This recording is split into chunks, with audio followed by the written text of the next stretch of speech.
Well, thank you for coming back. It's good to see you again. Hope you had a pleasant afternoon. It's always encouraging, somewhat encouraging to me at least, when we ask if anybody needs to take communion, and nobody wants to or has to, and that I don't know. It may be awkward for you, but it's encouraging to me. So thank you for coming back, and thank you for making a point to be here. Now I've been warned. I'll just give you a heads up. I've been warned by certain unnamed individuals, threatened within an inch of my life, that if I don't keep it short, that there will be trouble. There are apparently basketball games going on tonight that these individuals want to catch. So we've got 18 points, and we'll get through as quickly as possible. I don't know about you, but I grew up with this song, and we've sung it to our kids. Oh, be careful, little eyes, what you see. And I won't bother you with singing it. You're welcome. And be careful, little feet, where you go. Careful, little hands, what you do. Right. Thinking about that, there are our eyes get us in so much trouble, don't they? We turn on the TV, right? And our TV, more or less, is for our eyes, isn't it? And that's so much of what we ingest is through our eyes and what we see. How do you covet?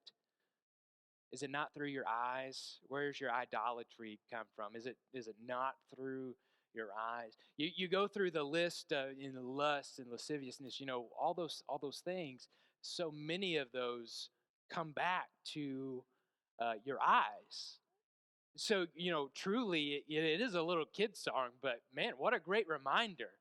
Oh, be careful, little eyes, what you see. Tonight we've got three. All right, 3 points, not 18. Three different examples in the Old Testament where people's eyes got them in trouble. And then from those Old Testament examples, we're going to look at perhaps New Testament examples, or New Testament passages at least, that definitely correspond to that. And the first one that comes to my mind is in Genesis chapter 19, when we are introduced to Lot's wife. And you remember, her eyes got her in trouble because she looked back. Don't look back, because when you look back, sometimes your eyes can get you in trouble. And Lot's wife is definitely a testament to that. We have at our house, and maybe you've got something similar to this, we have a little child's Bible that's made of fabric. And there's little things that you can do and little activities, I suppose, as you turn each page. There's something else that you can do. Brittany and I don't get that much use out of it, but our kids really seem to enjoy it. One of the things that you can do is this story here in Genesis chapter 19, but it's set up in Genesis chapter 18, you remember, because the angels come and Moses intercedes for the cities of Sodom and Gomorrah. And he begins, right? Would you destroy this city if there were 50 righteous people? Well, no, not 50. What if there were less than 10, or 10 less, right? What if there were 40 people, and then we go to 30? And what if there were even less than that? What if there were 20? Then we get down to 10. What if there were 10 righteous people? Would you destroy the city for 10 righteous people? No, the answer is. So we have rescued from the city. We've got Lot's wife, and his daughters. Cities are destroyed, and these are the righteous people that are saved. And again, one of the activities in that child's Bible is, it's morbid and sad. You can turn, well, let's actually read Genesis chapter 19. Let's read that together. Genesis 19, and let's read this story. Because they were told by the angels to leave Sodom and Gomorrah, right? That beautiful, luscious land that Lot chose, and not to look back. In verse 23, Genesis 19, The sun had risen on the earth when Lot came to Zoar, and the Lord rained on Sodom and Gomorrah sulfur and fire from the Lord out of heaven. And he overthrew those cities and all the valley and all the inhabitants of the city and what grew on the ground. But Lot's wife behind him looked back, and she became a pillar of salt. In that child's Bible, you can take, it's on a popsicle stick, but you can take Lot's wife and turn her into a pillar of salt. And I've thought about that a lot, and there's a lot of Bible stories that are grotesque that we kind of not necessarily make light of, but we don't think about the severity of them, perhaps. There are, in this city, these cities, there are 4 righteous people, only 4. And they escape. And out of those 4, 1 looks back. And now we have 3. How sad. Can you imagine being one of the daughters and losing your mother, or Lot and losing your wife? After you just lost your husband or your sons-in-law and all your extended family that's back there. But looking back so often gets us in so much trouble. Because we look back and maybe, I don't know, and we're not told why Lot's wife looked back. Maybe she looked back because she was reminiscing. Maybe she looked back purely out of curiosity to see what was going on. Maybe she looked back longing to be with those people one more time. We're not told, and quite frankly, it doesn't matter, because what matters is that she disobeyed, and therefore she suffered the consequences of her disobedience. But how sad. I suppose my question for us in a practical sense is, are there things in our life that we look back on? I've heard from people them look back at their sinful life. And they think, or I've heard people say, when I was your age, the things that I would do. Have you ever heard that? Talking about sinful things. Or they would look back on the past. And they would reminisce about it, quote unquote, the glory days of how things used to be so much better and how the generation today is not good at all, rather than making a difference. Looking back can get us in trouble. Oh, be careful, little eyes, what you see. Oh, be careful, little eyes, about looking back, longing for the past, longing what is behind us, and wishing to be there. Jesus has a conversation with a few different people in Matthew. Excuse me, we're not in Matthew. Luke 9. At the end of Luke chapter 9, you see the last couple of verses that we're going to look at in verse 61 and verse 62. The conversation, you remember we talked about this last week. Foxes have holes, birds of the air have nests, the Son of Man has nowhere to lay his head. Follow me. I got to bury my father. But look at this last one. Yet another said, I will follow you, Lord, but first let me say farewell to those at my home. And in response to that, right, because there's nothing wrong with that. There's nothing wrong with saying goodbye to those who are at your house. There's nothing wrong with being cordial and being hospitable. But Jesus' response is what? No one who puts his hand to the plow and looks back is fit for the kingdom of God. Looking back, right? It's having this perspective of life where what is behind us, what we're leaving behind, is more valuable than what Jesus has to offer. Looking behind us is of more importance than focusing on Jesus. Don't put your hand to the plow.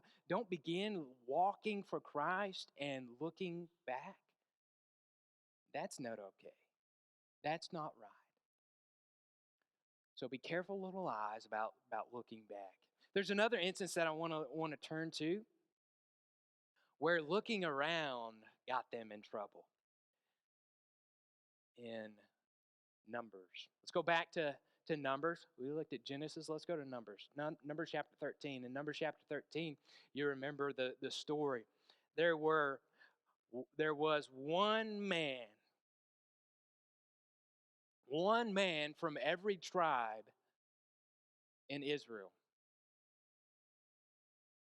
That one man was chosen.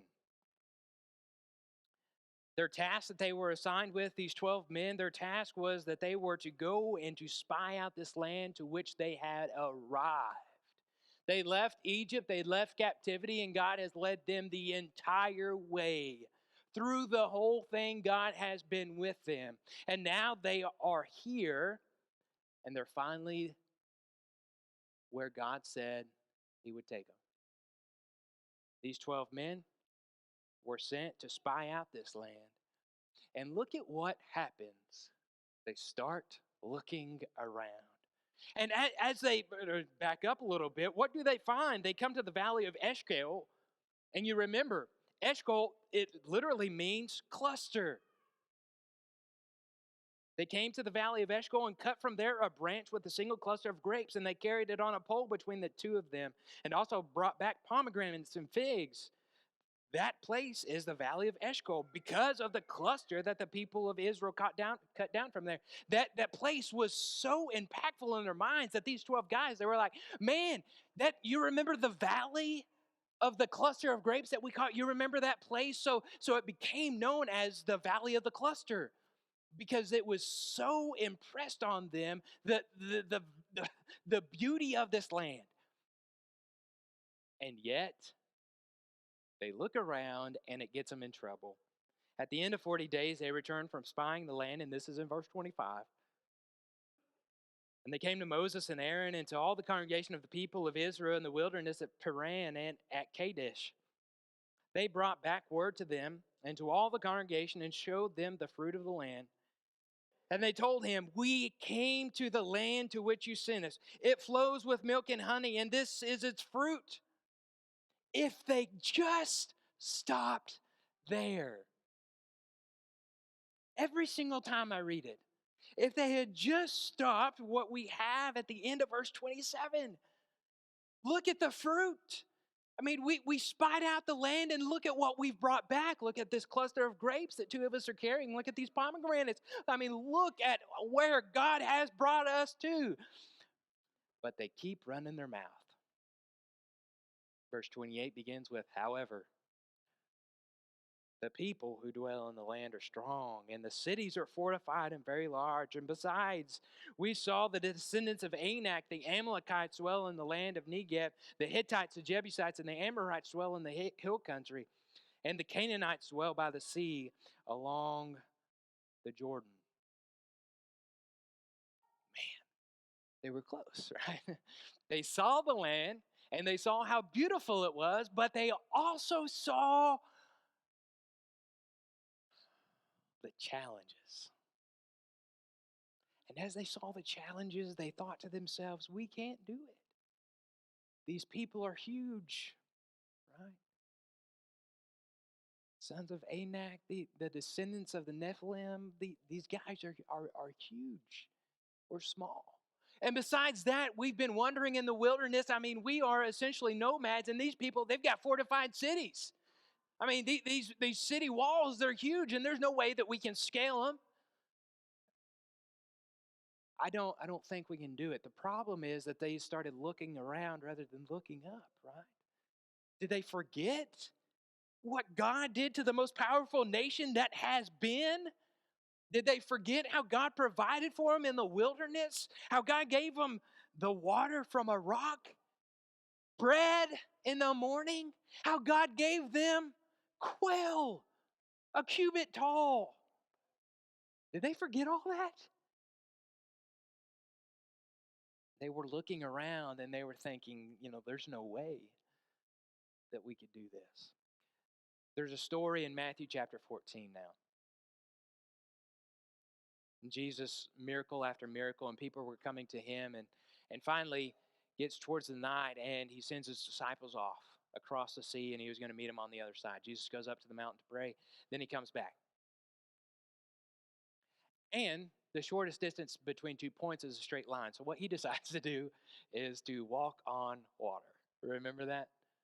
And as Jesus was walking on water, the waves were against the ship and the wind was blowing against them. And you can imagine these fishermen and the waves coming over the bow of the ship, and they're terrified.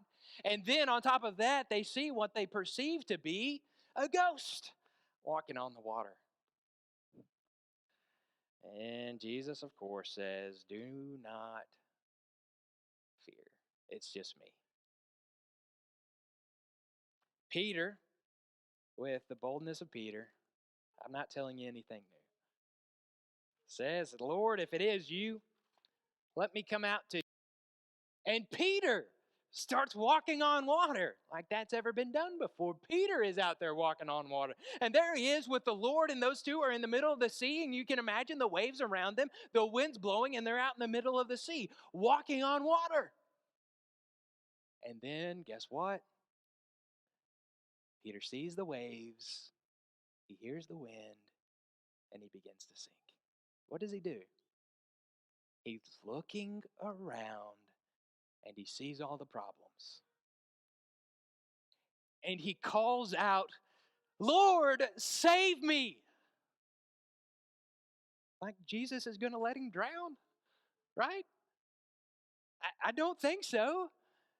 "Lord, save me." And Jesus, reaching out, he says in verse 31, took hold of him, saying to him, "Oh, you of little faith, why did you doubt?"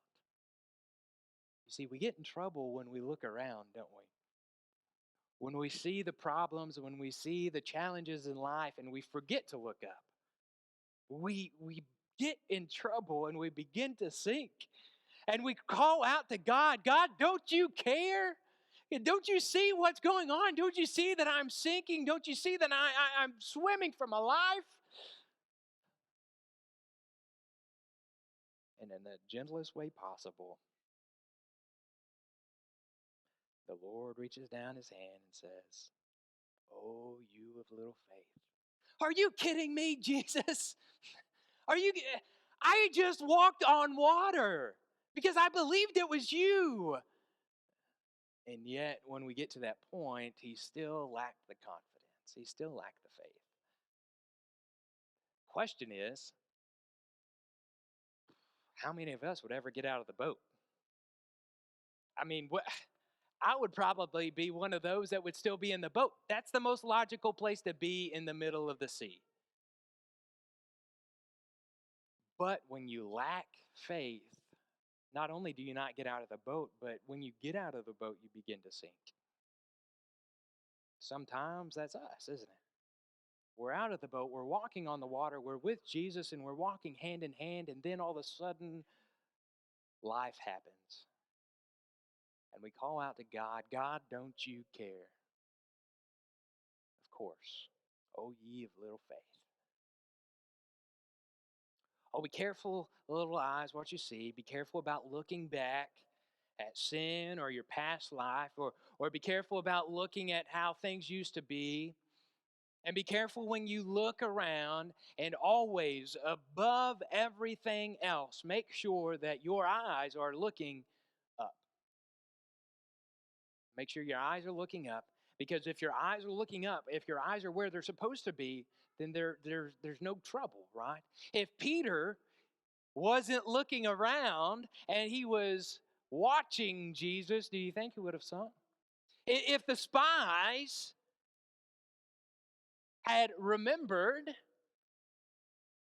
how God is greater than a walled city, or how God is greater than these giants, you think they would have said, "We can't do that"? Or if Lot's wife hadn't looked back and had stayed focused on the sanctuary that laid ahead of her, do you think she would have turned into a pillar of salt?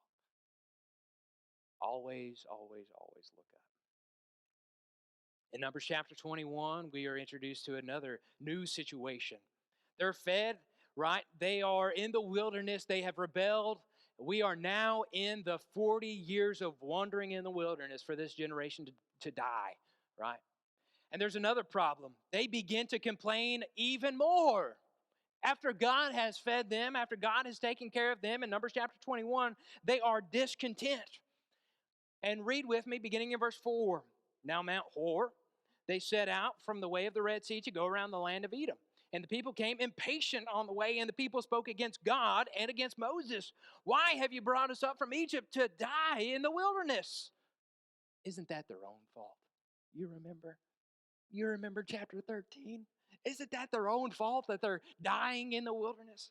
To die in the wilderness, for there is no food and no water, and we loathe this worthless food. They had bread that they didn't have to work for, given to them every single day, and they had quail, which, quite frankly, is pretty good, right in front of their doorstep every single day, and they're complaining about it. This food that is loathsome. Then the Lord sent, you remember, verse 6, fiery serpents among the people. And they bit the people, so that many people in Israel died. And the people came to Moses and said, we have sinned, for we have spoken against the Lord and against you. Pray to the Lord that he may take away the serpents from us. So Moses prayed for the people. Isn't it ironic in life? Sometimes it just takes a tragedy for people to understand and to come back to God. We have sinned. Pray to God for us. And the Lord said to Moses, make a fiery serpent and set it on a pole, and everyone who is bitten and sees it shall live. So Moses made a bronze serpent and set it on a pole, and if a serpent bit anyone, he would look at the bronze serpent and live. They were in the wilderness. Follow me. They are in the wilderness for 40 years for the purpose of that generation to die. Wouldn't this have been an easier way? Right? I mean, wouldn't it have ended all of this much sooner? Because this was ultimately the goal, if you'll allow me, the goal anyway.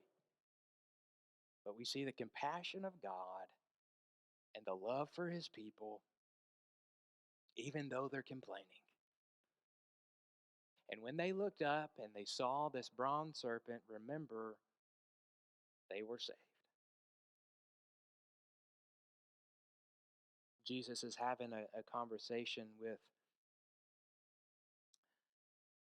a well-learned man of the law, a leader of the Jews, who's quite frankly afraid, in my opinion, afraid to come to him during the day, so he comes to him at night. You remember his conversation with Nicodemus in John chapter 3.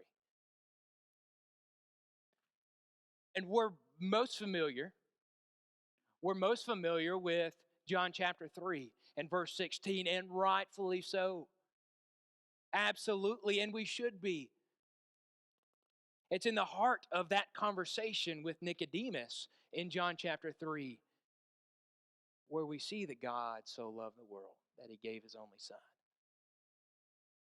But you remember in verse 14 and verse 15 what led up to that statement? Read that with me. John chapter 3, verse 14 and verse 15.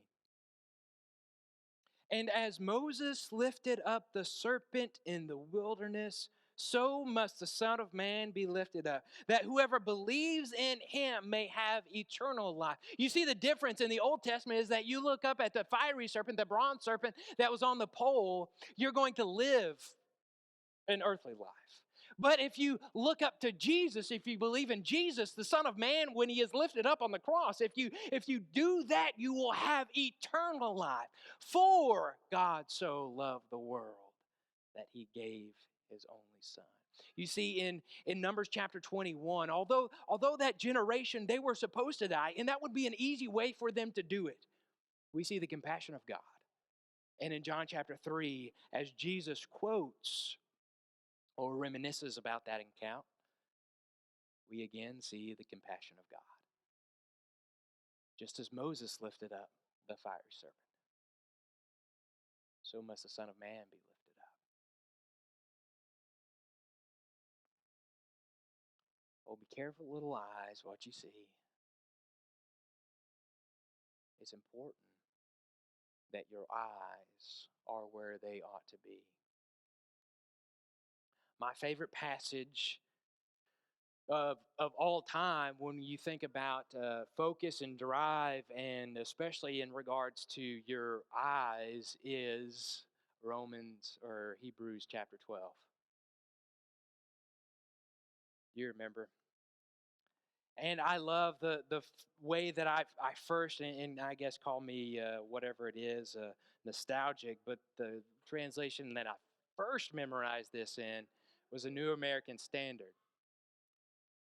ESV reads it like this, beginning in verse 1. Therefore, since we are surrounded by so great a cloud of witnesses, let us also lay aside every weight and sin which clings so closely, and let us run with endurance the race that is set before us, looking to Jesus, the founder and perfecter of our faith, who for the joy that was set before him endured the cross, despising the shame, and is seated at the right hand of the throne of God. There are so many echoes here in Hebrews chapter 12 to what we just read in John chapter 3. But my favorite part is the New American Standard when it reads, fixing your eyes on Jesus, the author and perfecter of our faith. If Lot's wife had fixed her eyes where they belonged, she wouldn't have perished. If those 10 other spies had fixed their eyes on everything that God had done, they would have come back with a different report. If Peter had fixed his eyes on Jesus, he wouldn't have begun to drown. And if these people in the wilderness in Numbers chapter 21 fixed their eyes on Jesus, we would have had a different outcome. Oh, be careful, little eyes, what you see. May our eyes be fixed on Jesus, the author and perfecter of our faith. If you are in need of the Lord in any way, anything that we can help you with, you're subject to the invitation that it offers stands